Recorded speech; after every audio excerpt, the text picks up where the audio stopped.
radio warning alarm device. During potentially dangerous weather situations, specially built receivers are automatically activated to warn you of impending weather hazards in western Missouri and eastern Kansas.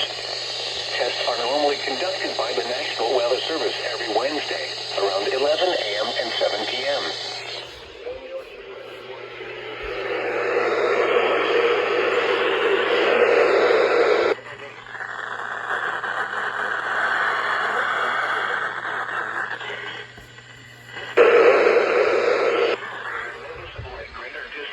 From the transmitter will occur even though you are using a good quality receiver in perfect working order. To provide the most consistent warning service possible, the warning alarm will be activated for specific watches and warnings in the Kansas City listening area. This test is for the following counties.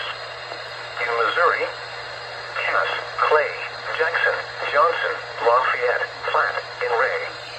In Kansas, Douglas, Johnson, Leavenworth, Miami, Lynn, and Wyandotte.